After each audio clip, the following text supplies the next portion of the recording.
Welcome, everyone, to our Coach Training 101 class. We want to give you a warm welcome from the Institute. Today, we're going to be covering how coaching is unique and how it's different from other helping professionals such as counseling and consulting. And also, we're going to be covering how coaches are leaving a positive impact in people's lives, some of the statistics and what are some of the trends and industry standards that are currently happening globally.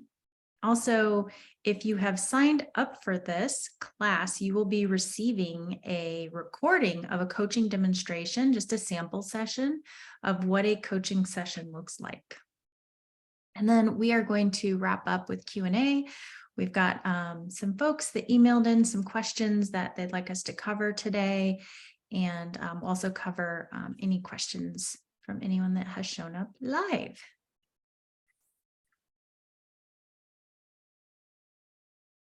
We are, a little bit about us first, we're a mission-driven team. We're here because we're on a mission to elevate human potential through the art and the science of masterful coaching. We're a team of professional coaches with a huge passion for being a part of the solution in life and leaving the world a better place than we found it. I'm Laurel Elders. I'm one of the founders, and I've been with the Institute. I've actually been a coach since 2005 when I caught the coaching bug. I took my first coaching class and fell head over heels in love with the distinction of coaching versus counseling, and never looked back. To me, it was the best of both worlds to be able to help people elevate their lives and then also getting paid loving what I do. And I wanted to introduce you to Lauren Stidham. She's our Dean of Students. She's also a graduate of ours. She's a professional certified coach and owns the coaching business Blueprint to Bloom. Lauren, welcome. If you'd like to share a little bit about your coaching practice and what you do with us, feel free. Yeah, so I was introduced to coaching back in 2019. I felt a calling to do something deeper and more meaningful with my life. And what I was currently doing was paying the bills, but didn't really feel like it was contributing. And so I found coaching. And once I started taking classes at the Institute, I was like, yes, this is exactly what I'm supposed to be doing. So I help individuals who feel like they're really stuck in a situation, whether they're stuck in trying to make a change or stuck in trying to overcome a fear. I love to help them navigate through that and create change in their life in a way that feels really good to them and doesn't overcomplicate things or put too much pressure so that they actually can make the type of progress they want. Oh, and I also help as Dean of Students at the school. So any students that want to enroll in any of the programs, I help them all the way from the beginning of the enrollment process throughout the program, all the way through the end to when they get certified and move out and use their skills in the world. Wonderful. Thank you. The reason why we have this class is because we love to help clear up misconceptions about coaching. There's a lot of misconceptions out there. We also love to help educate people as to what coaching is not, and all of the current trends and standards. So pretty much everything that we're going to be covering today. And we also love to give new people a sample of what we do and who we are. There's many coaching schools out there. So if you resonate with us and ever wanted to take a class, we also would love to have you join us. So actually, let's just go ahead and dive in. The first way that we can really understand coaching is to also understand what coaching is not. And there's three different, we call these the 3 C's. Yeah, so I'm going to just take a look right here at the definitions of coaching, counseling, and consulting, because they tend to be confused at different points. And a lot of times people think, oh, I'm coaching, when really they're consulting. And so we definitely want to make sure you feel clear about the distinctions between them. Coaching really honors the client as the expert in his or her life and work, We believe as coaches that every client is creative, resourceful, and whole. They have human potential, they have skill. We really are there as a partnership with them to help them tap into that potential. Counseling tends to rely more on clinical diagnosis and treatment. It has a lot of focus on the past with healing trauma and working through that. And then consulting is the business of giving specialized advice to professionals, whether it be financially, business, sometimes with health. Really, you're hiring a consultant because you want their expertise and you want them to teach you what to do. Mhm. And so I think the next slide kind of breaks down a little bit more the distinctions of when you would use coaching or counseling or consulting. So, coaching is really best when someone is trying to work towards a new potential or goal in their life or work. So, I mentioned earlier how I like to help people when they're feeling stuck. So, they want to have some kind of development in their life, they want to work towards something, but they're really at a state where they're able to self generate, they have a lot of self awareness, they can self actualize, they want to expand their capacity. And so, in coaching, the client really takes the actions, determines what the actions are going to be, and takes responsibility for that. And so coaching is really best when a client feels ready to start this work and that they have it within them. Maybe they just need a little support, like finding out what those pieces are and how to put them together. Counseling is best, again, when someone needs treatment or perhaps a diagnosis. A lot of times, again, with emotional healing from the past, they have some wounds or triggers or traumas. Counseling is really, really exceptional when the problem feels bigger than the person. So when I went through a divorce many years ago, it was so overwhelming. I barely felt like I knew how to get through the day, let alone self-generate goals and dreams. I really needed to talk to someone and I needed to heal from some of the things and understand why I'd made the choices I made. Therefore, I went to a counselor because I wanted some guidance. I wanted healing from the past. And then consulting is best when you feel like there's an information gap. Something's missing. You really need to collect this information. You want to hire someone who's an expert, who's either done the research or knows the answers. A lot of times this can be technical, business related, health issues. You need them to provide you that information because you have this problem that you can't solve without it. And teaching also falls under consulting because, again, there's this process with teaching where you're explaining and giving the information that a person is lacking. So hopefully that helps you see the distinctions between the three and when you would best be using them and needing them in your life and when your clients would need it as well. Mhm. Another way to understand coaching, because it's different, right? It's not somebody guiding, it's more the client is the expert. And you may be wondering, well, why would if the client has everything they need and they're the expert, then why would they need a coach?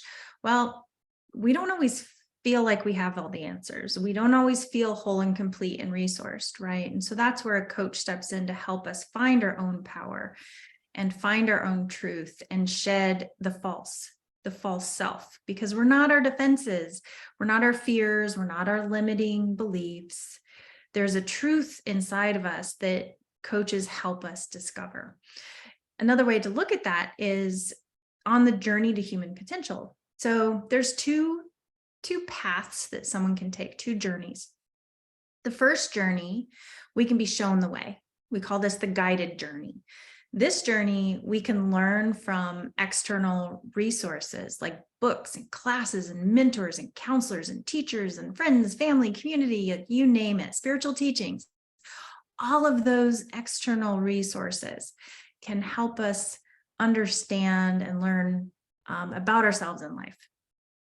But that second journey, where we go further into our potential, can only happen by going within. So this is the self-discovered journey. And no other profession really is set up and structured to take somebody deeper within themselves. through a Socratic process. So coaches ask a lot of questions, getting the client to think deeper about their truth. We don't have an agenda. We're not guiding them in any sort of direction.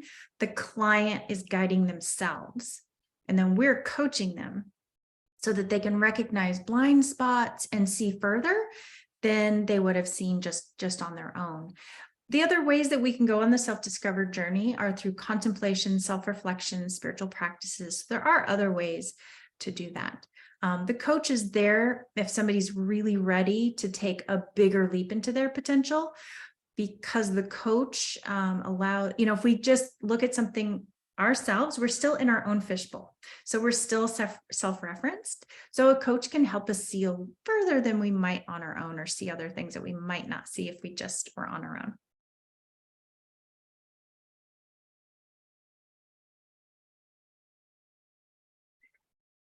And why we love coaching is it's pretty profound of an approach, and it's actually a little bit newer in the industry. Coaching got a professional start in 1995, and compared to the other modalities of counseling and consulting, those have been around for a long, long time. So what's fascinating to me about coaching is that if you think of it this way, we don't create possibilities. They already exist. They're around us 24/7, 365 days a year. The question is, do we have access to those possibilities? So just to give you an example, if I show up to work and I have a chip on my shoulder and I'm not very fun to work with and I'm shut down and just kind of, not engaged, what are the odds I'm going to get promoted? Probably not many, right? The access has been blocked.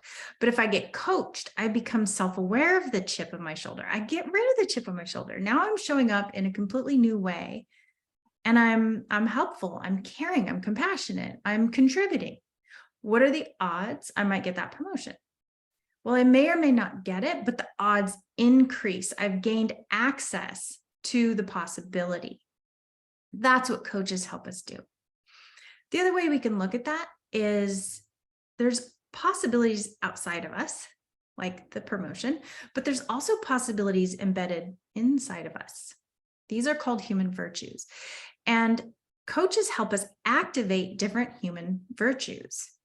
So things like compassion, big picture problem solving, just having that big picture awareness, full awareness. Those are just some small examples of the possibilities that exist within you. There are loads and loads of them, which is really exciting. So coaching helps people gain access and activate new possibilities. And it's also achievement-based, it's results-based. So a coach can also step in and help as an accountability partner so that the client is taking actions, not just gaining insights, but taking actions towards what they want to do. And this is actually trackable data. Some coaches track it, some coaches just celebrate with their clients, but the growth, the personal growth is trackable. And, people are achieving greater results with coaching.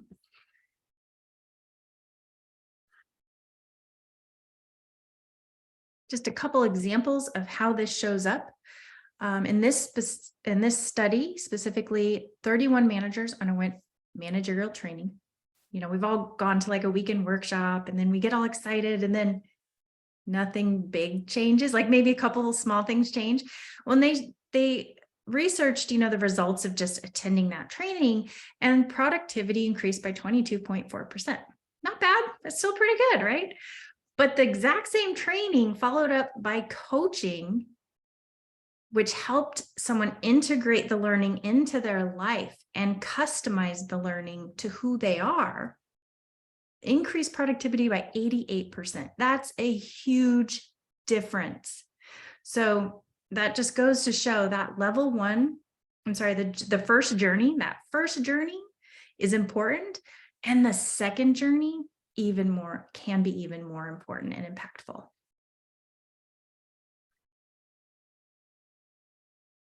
Coaching also produced a 529% return on investment to a company. including the financial benefits from employee retention. Coaching boosted the overall ROI, return on investment, to 788%.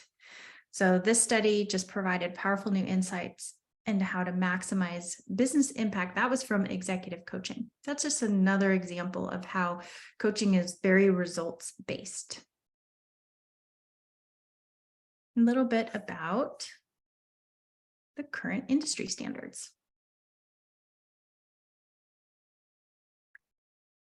Yeah, so this, what you're looking at right now is the ICF credentialing pass that you can take. The ICF stands for the International Coaching Federation. They set the global standards for coaching code of ethics and guidelines for what coaching should look like. Most organizations, especially if you're going to contract out with them, are looking for some type of ICF credential. So the first level is an associate certified coach. That's the ACC. It has 60 hours of training through an ICF accredited program. And then you would be looking at 100 hours of coaching practice where you're working with clients and different individuals and doing the coaching. The next level is the PCC, which is the professional certified coach. This is the next step up, often recommended if you want to have your own coaching practice. It's going to give you the full amount of training that you would need to feel super confident as a coach and very well-rounded. It's 125 plus hours. Our program has 130. And then over time, you'll be building up your coaching experience, working with clients. And once you're at 500 hours, you can apply for that PCC certification. The last is farther down the road. So Laurel's an MCC, but she's also been coaching for many, many years. So she's accumulated additional hours of training at the MCC level, and she's also built up lots of coaching experience. She has over 2,500 hours of coaching under her belt. And so once you hit that point, you're able to apply for your MCC credential through the ICF. And one way to look at this is to look at the distinctions kind of as though you're going through university. The ACC would be the equivalent of getting your bachelor's degree in coaching. The PCC is equivalent to getting a master's degree in coaching. And the MCC would be like a PhD. So at this point, you've put in a lot of time, effort, and energy into building up your coaching practice and who you are as a coach. And so our school right now currently offers the ACC level and the PCC level certification. Mm-hmm. Yeah, and you'll see these little, you see the acronyms at the bottom, those are changing to level 1, level 2, and then MCC would be level 3. So if you come across the levels, just know that's something the ICF is actively changing currently. So we're going to be swapping those out too as well.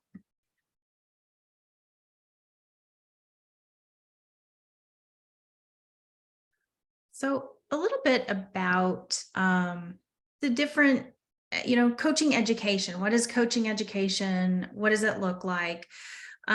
Just so you know, if you go to an ICF accredited school, you are guaranteed they have looked at the curriculum and they have verified that that school is teaching coaching standards. If you go to a non-accredited school, you may not know. They might be aligned with actual coaching. They might be teaching something else without knowing it. You don't know. So just a little heads up on that. Every school that is accredited is teaching coach-specific curriculum, meaning they're teaching you how to coach, the skills of coaching. Those are called core competencies.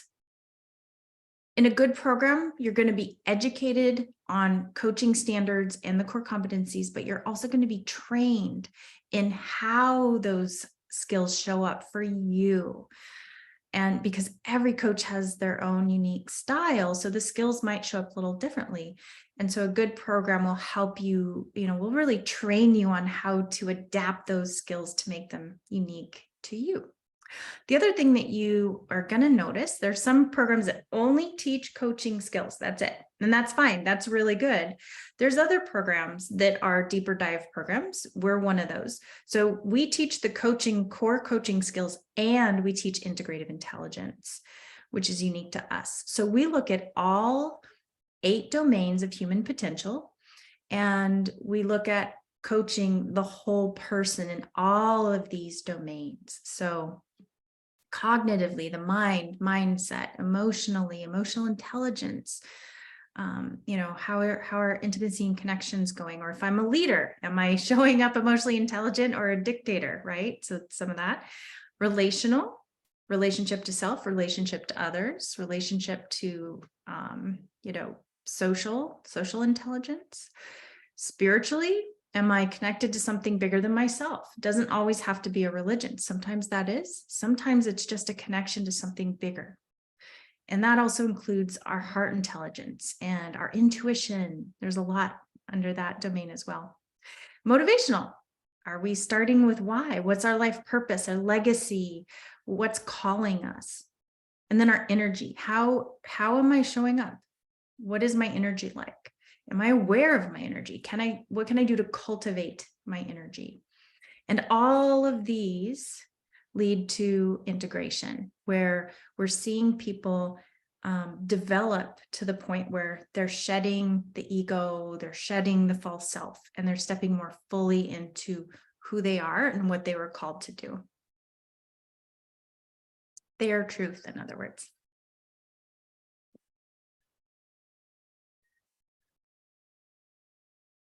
All right, so open Q&A. Feel free to ask a question, put it in the chat. We also have had some people email in some questions.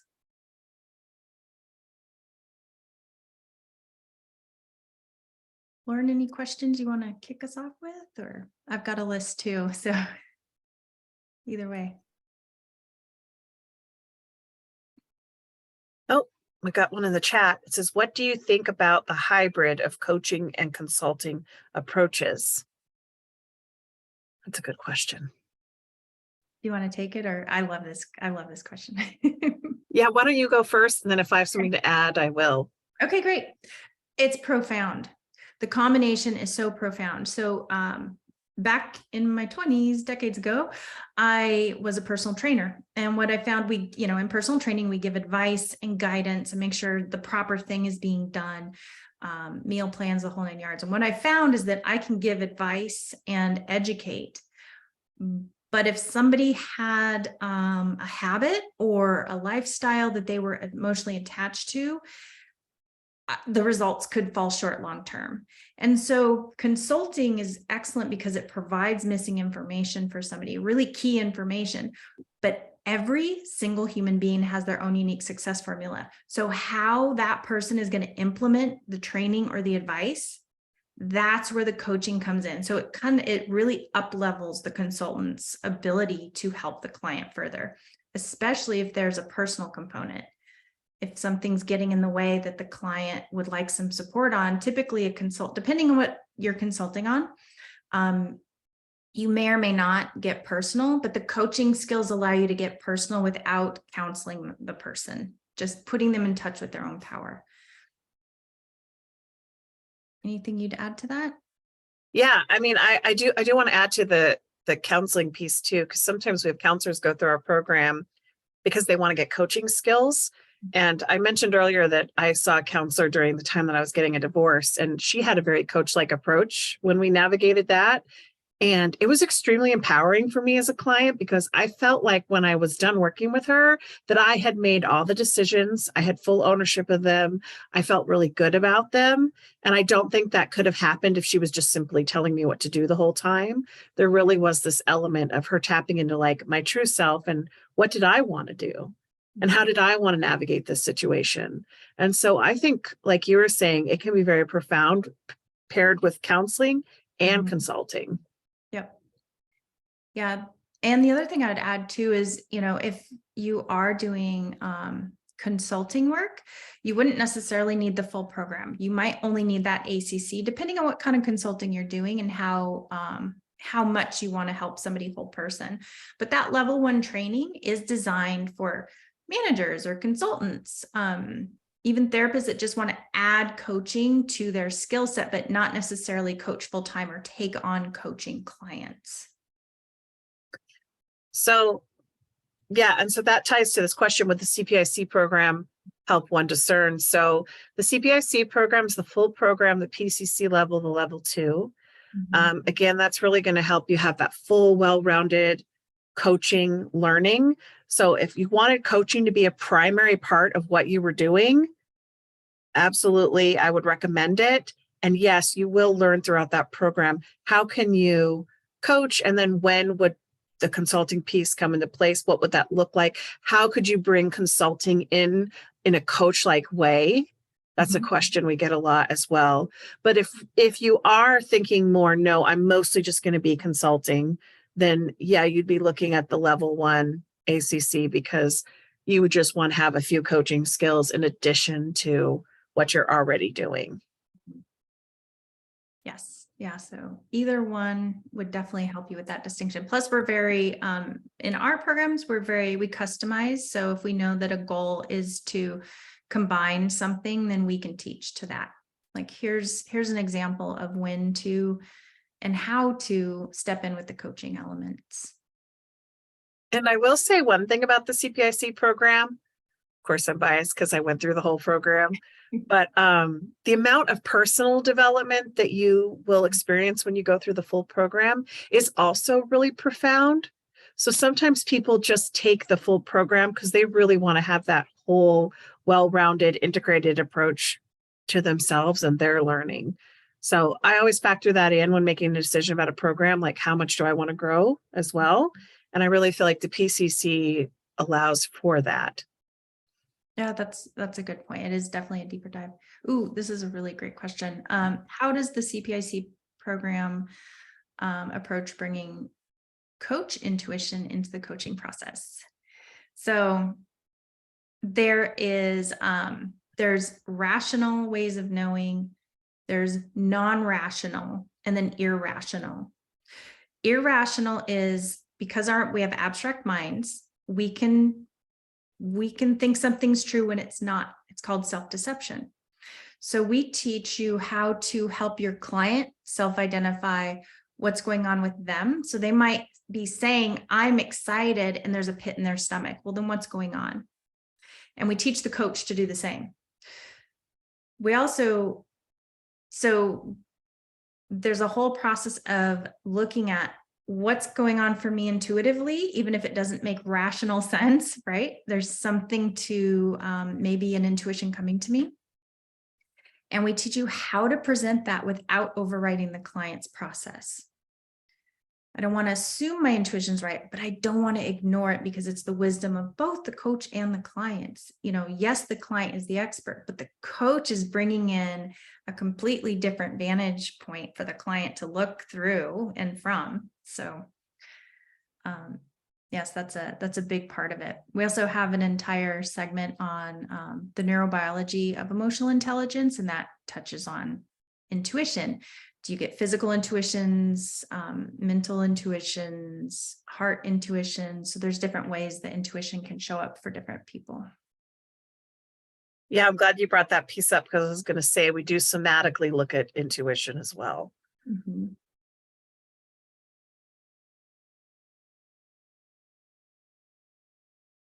You're welcome. All right. So other questions that have been submitted. How does one build a coaching practice? There's no one way to do it. There are, however, best practices. And so in the full program, if you are contracting with private clients, we teach you a business launch blueprint to get you started. We also have a walk with you guarantee that you'll get your first 5 clients, or we're going to walk with you until you do, because we're very confident in our processes and in our methods, and we want to see you be successful. So that's in the full program as well. Another question submitted: what was the most difficult or frustrating about being a coach? And then also, what's the most personally satisfying aspect of being a coach? Lauren, do you want to start? Or yeah, so I think I'm going to start with the positive. What do I love most about coaching? In coaching, we're really striving to help the client find answers. And there is nothing more amazing than watching a client just have a true aha moment. where they see something that's so true and so real to them that they weren't able to see before for whatever reason, whether it's like a false belief or they just weren't looking at it in, the right way, or they were looking at it in a different way. And then seeing them take that truth that they have discovered for themselves and then figure out how to implement it in their lives, and then watching them actually do it. I just love that so, so much about coaching.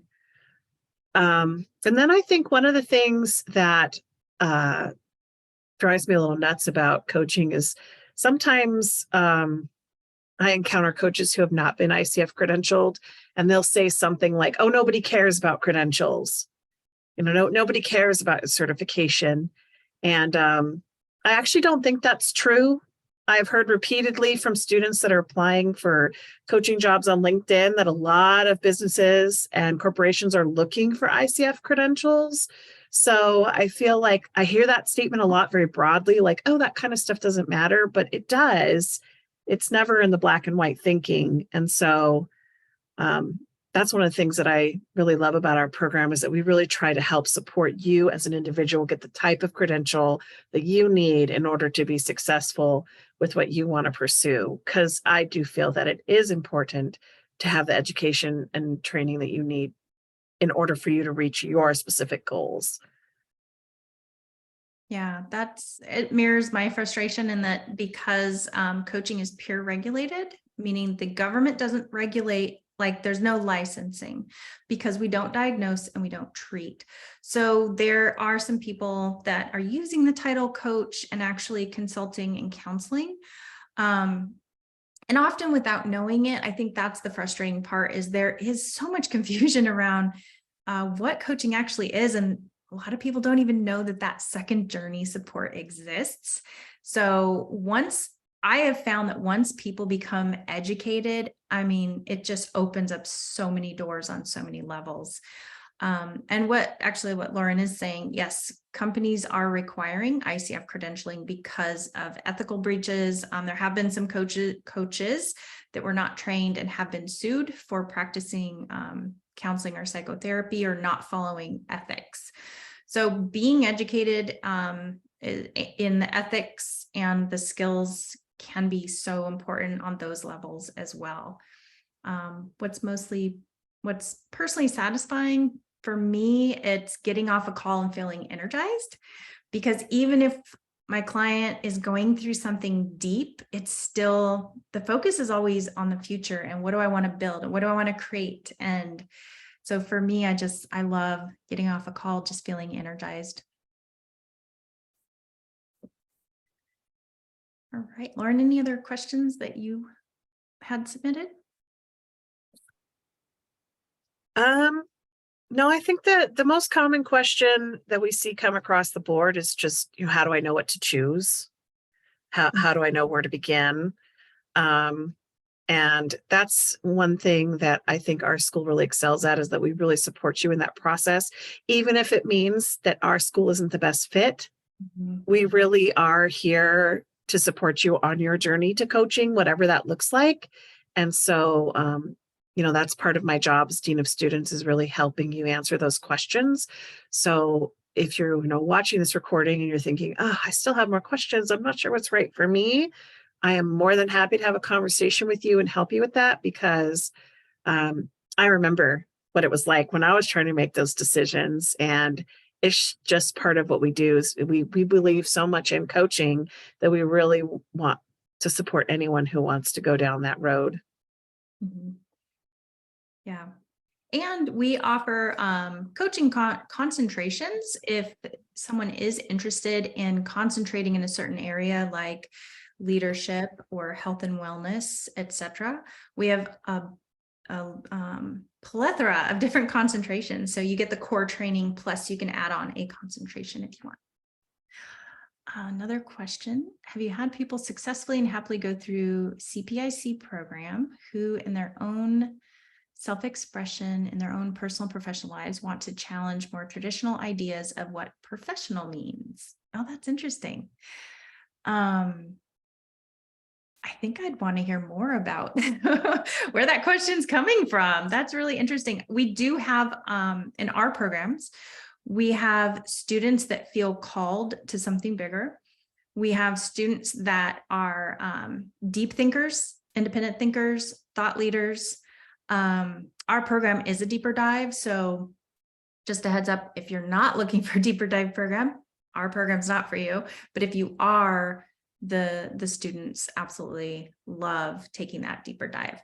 So I would say in terms of challenging traditional ideas, yes, a lot of our students are called to pave a way in some area. And that's what I love about coaching is someone is called, they have their own calling. And I personally believe that each of us have this calling in us to serve some sort of greater good.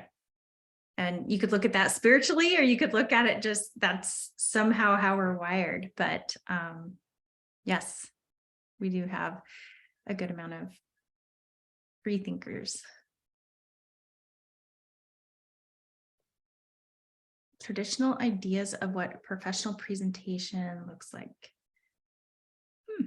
Yeah, I don't know that we've had anybody specifically talk about that, but I'm not seeing, I guess, I don't know, Lauren, I'd love to hear your thoughts too, if you have any. I think one of the neat things about being a coach is that you can set up your practice that's completely unique to who you are, which could be, I've seen really that go in any direction that somebody wants to take it into. So if something's calling you to go in that direction, I invite you to look into that.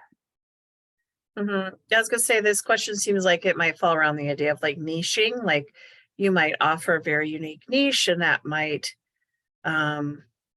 look like what you want it to look like, and you're going to attract those type of individuals because they're your ideal client.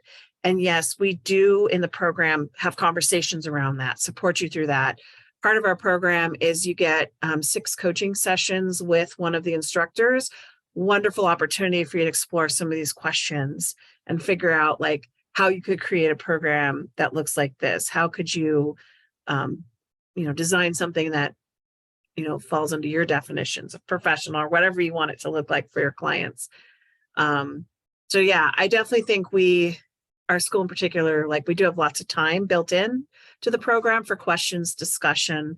And then we also have support outside of the classes too, as you work with other coaches for you to really explore that and see what that looks like for you. Our groups that come through are very diverse. Like we have quite a unique grouping every program, just from all different backgrounds, looking to do coaching in all different ways. Yeah. And some students come in knowing what direction they want to head in, or they feel some sort of calling, but they're not quite sure yet. And they figure that out in the program through that support that Lauren was talking about. And others know exactly what they want to. I'm going into leadership coaching and to help leaders lead more ethically, or, whatever that is. So. All right. Really good questions. Okay. Anything else?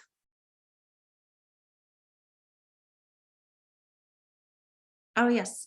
If you'd like to connect with Lauren, she will be emailing. So she'll be reaching out via email. And so if you're listening to the recording and would like to connect with Lauren and just discuss possibilities or ask more questions, feel free to do so.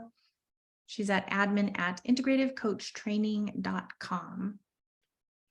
And our next class is coming up. We have coaching fundamentals coming up in May. Yep, it's May 23rd, May 30th, and June 6th. It's 3 classes. They are going to run from 6 to 8 p.m. Eastern Standard Time. So if you're on Arizona or California, that's going to be 3 to 5. And these are a great set of classes if you really are just going to want to solidify the fundamentals of coaching, what it looks like to be a coach, what's the basics of a coaching session. It is the basic foundation blocks of our full program. So when you take the coaching fundamentals, you're actually taking the very beginning courses in our program. So after that, you can always decide if you want to continue on in either an ACC or PCC level program.